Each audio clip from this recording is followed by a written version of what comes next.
Assalamualaikum warahmatullahi wabarakatuh. Kembali lagi di Dialogpa Channel. Kali ini kita akan membahas contoh soal CPNS. Di sini ada 10 contoh soal TWK ya teman-teman. Nah, kita mulai dari 61. Kenapa kami mulai dari 61? Karena ini lanjutan dari video yang sebelumnya. Oke. Salah satu contoh nyata dari upaya pertahanan dan keamanan di lingkungan kenegaraan berikut.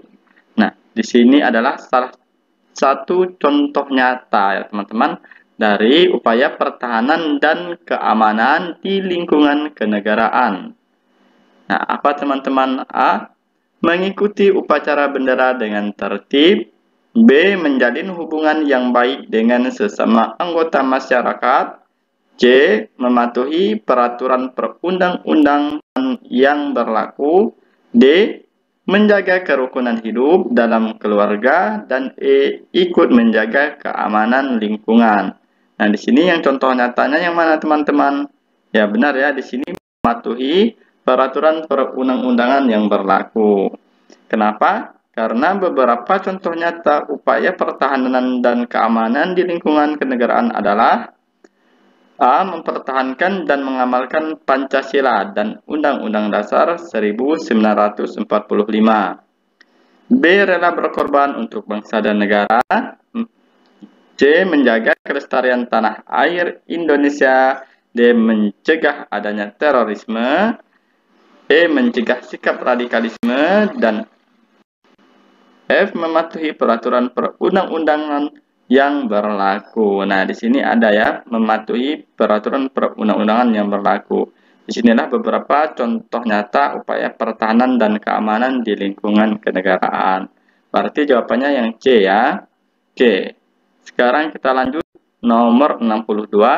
Seseorang yang memiliki jiwa patriotisme akan memiliki ciri-ciri di bawah ini. Kecuali. Nah, berarti teman-teman jangan terjebak dengan kata-kata kecuali. Kalau kecuali berarti yang tidak memiliki jiwa patriotisme ya. Nah, A. Cinta tanah air. B. Rela berkorban untuk kepentingan bangsa dan negara.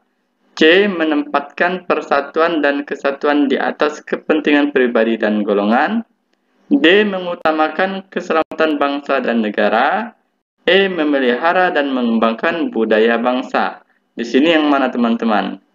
Yang tidak memiliki jiwa patriotisme. Ya benar ya, di sini yaitu memelihara dan mengembangkan budaya bangsa. Ini tidak membela dia teman-teman ya. Kenapa? Di sini seseorang yang memiliki jiwa patriotisme memiliki ciri-ciri sebagai berikut. Yang pertama, cinta tanah air. Yang kedua, rela berkorban untuk kepentingan bangsa dan negara.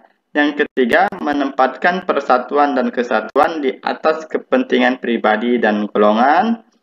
Yang keempat, mengutamakan keselamatan bangsa dan negara di atas kepentingan pribadi dan golongan.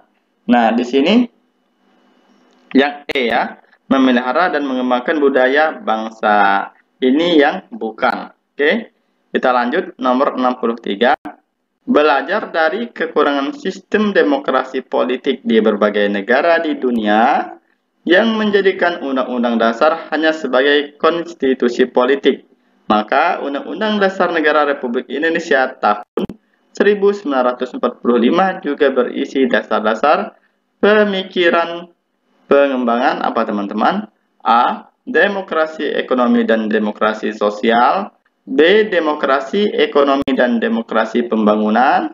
C. Demokrasi pembangunan dan demokrasi kerakyatan. D. Demokrasi sosial dan demokrasi pembangunan. E. Demokrasi sosial dan demokrasi budaya. Nah, di sini jawabannya apa teman-teman? Iya, benar sekali ya. Di sini jawabannya adalah A. Demokrasi ekonomi dan demokrasi sosial. Kenapa Kak? Ya, ini ya. Karena belajar dari kekurangan sistem demokrasi politik di berbagai negara di dunia yang menjadikan Undang-Undang Dasar hanya sebagai konstitusi politik, maka Undang-Undang Dasar Negara Republik Indonesia tahun 1945 juga berisi dasar-dasar pikiran mengenai demokrasi ekonomi dan demokrasi sosial. Berarti di sini demokrasi ekonomi dan demokrasi sosial. Nah, lanjut ya. Nomor 64. Nilai-nilai ketuhanan, kemanusiaan, persatuan, kerakyatan, dan keadilan diwujudkan dalam sikap mental dan tingkah laku, serta amal perbuatan warga negara yang khas dan membedakan dengan bangsa-bangsa lain. Hal ini adalah A. Identitas bangsa Indonesia, B. Kepribadian bangsa Indonesia, C. Pandangan hidup bangsa Indonesia, D.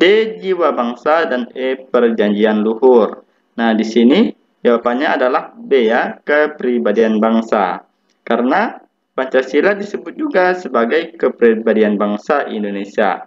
Hal ini berarti nilai-nilai Pancasila diwujudkan dalam sikap mental dan tingkah laku, serta amal perbuatan warga negara yang khas dan membedakan dengan bangsa-bangsa lain ya. Oke, kita lanjut ya. Nomor 65. Kekuatan sebuah ideologi tergantung pada kualitas 3 dimensi yang terkandung di dalamnya, yaitu, nah, ideologi ini tergantung pada kualitas 3 dimensi ya.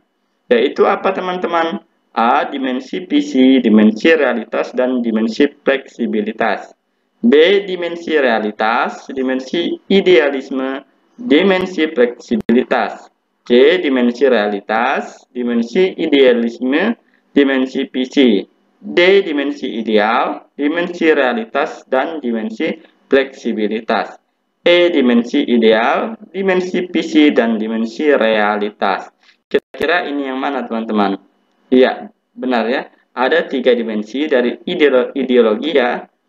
Ini tergantung dari 3 dimensi ini teman-teman. Dimensi ideal, dimensi visi, dan dimensi realitas. Negara kesatuan adalah bentuk negara yang terdiri atas berbagai wilayah yang terpisah tetapi memiliki jiwa dan perasaan untuk bersatu. Nah, di sini malah tidak nyambung ya teman-teman untuk penjelasannya ya. Oke, di sini saya hanya sebagai membacakan saja ya teman-teman. Tapi memang benar kok teman-teman, di sini ada 3 dimensi, yaitu dimensi ideal, visi, dan realitas. Kita lanjut ya, nomor 66. Salah satu unsur konstitutif negara adalah adanya pemerintahan yang berdaulat. Sistem kedaulatan yang dianut Indonesia adalah A. Sistem ketuhanan, B. Presidensial, C. Rakyat, D. Negara, E. Hukum. Nah, kira-kira sistem apa teman-teman yang dianut Indonesia? Benar ya, sistem kerakyatan ya. Kenapa? Karena Indonesia menganut sistem kedaulatan rakyat. Hal ini tercantum dalam pasal 1 ayat 2 Undang-Undang Dasar 1945 yang berbunyi, kedaulatan berada di tangan rakyat dan dilaksanakan menurut Undang-Undang Dasar. Kita lanjut ya, nomor 67. Jam dinding menunjukkan pukul 24.00 waktu Indonesia Barat. Tidak ada orang lalu lalang di depan rumahku. Depan rumahku tampak terang, tetapi belakang gelap gulita. Seisi rumah tertidur lelap, hanya aku yang terjaga. Karangan di atas menggambarkan apa teman-teman? A. Kondisi fisik, B. Perasaan, C. Suasana, D. Dialog, dan E. Perbuatan. Nah, soal 67 ini soal bahasa Indonesia ya teman-teman. Teman-teman perlu ketahui juga, di TWK ini tidak semuanya tentang kewarganegaraan teman-teman. Tetapi ada juga sebagian 1-2 soal, bahkan 3 soal membahas tentang bahasa Indonesia ya. Nah, ini salah satunya ya teman-teman. Nah, dari karangan di atas menunjukkan apa teman-teman? Kondisi fisik, perasaan, suasana, dialog, atau perbuatan. Ayo, yang mana teman-teman? Ya benar ya, tentang suasana. Kenapa? Karena karangan pada soal menggambarkan latar suasana rumah penulis saat tengah malam ya. Oke, lanjut. Nomor 68. Pemberian nama Pancasila pada 5 dasar negara oleh Insinyur Soekarno berdasarkan masukan dari siapa? A. Dr. Muhammad Hatta, B. Muhammad Yamin, D. Rajitman Widyodiningrat, D. Panji Suroso, dan E. Ahmad Subarjo. Nah, yang B ya, Muhammad Yamin. Kenapa? Karena setelah mendapatkan masukan dari Muhammad Yamin yang pada waktu itu persidangan duduk yang di sampingnya. 5 dasar negara yang diajukan pada tanggal 1 Juni 1945 dinamakan oleh Soekarno sebagai Pancasila ya. Nah, dari keterangan ini Muhammad ini waktu itu pada sidang duduk di sampingnya Insinyur Soekarno ya. Oke, kita lanjut ya. Nomor 69. Sebagai sebuah ideologi, Pancasila mengandung unsur tujuan hidup yang dijabarkan melalui sila keberapa teman-teman? Tentang ideologi. A pertama, B kedua, C ketiga, D keempat, dan E kelima. Ya, benar ya teman-teman. Pada sila ketiga. Kenapa? Karena tujuan yang ingin dicapai oleh bangsa Indonesia adalah terwujudnya keadilan sosial bagi seluruh rakyat Indonesia tanpa terkecuali. Oh, di sini berarti yang mengandung tujuan hidup ya teman-teman. Iya, ini bukan sila ketiga ya teman-teman, melainkan ini sila kelima ya. Sesuai dengan keterangannya ya, jawaban E ya, bukan C.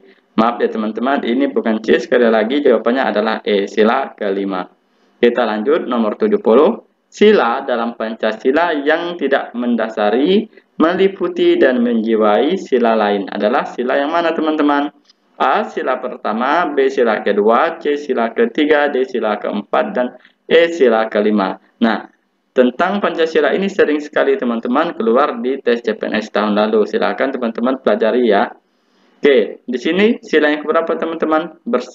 Nah, ya. Berdasarkan jawaban di sini ini sila kelima. Kenapa? Karena Pancasila ini memiliki susunan berupa hierarki piramidal, di mana sila-sila di depan sila lainnya mendasari, meliputi, dan menjiwai sila-sila di belakangnya. Ini berarti sila yang tidak mendasari, meliputi, dan menjiwai sila lainnya adalah sila terakhir, yaitu sila kelima ya. Oke, semoga teman-teman semua yang menonton video ini bisa memahami penjelasan saya. Oh ya teman-teman, untuk soal-soal TWK selalu akan saya upload setiap hari, setiap jam 1 siang ya. Nah, ini selalu lanjutan soalnya. Jadi besok sekitar jam 1 saya akan upload soal TWK dari nomor 71. Jadi terus kita akan upload soal TWK ya. Siapa tahu bisa keluar ya teman-teman. Oke, ingat teman-teman, ada kata-kata motivasi, siapa yang bersungguh-sungguh pasti akan memanen hasilnya ya. Jadi teman-teman tetap semangat belajar dan terus bersungguh-sungguh belajar. Insya Allah teman-teman akan memanen hasilnya, yaitu mendapatkan NIP pada tahun ini. Amin.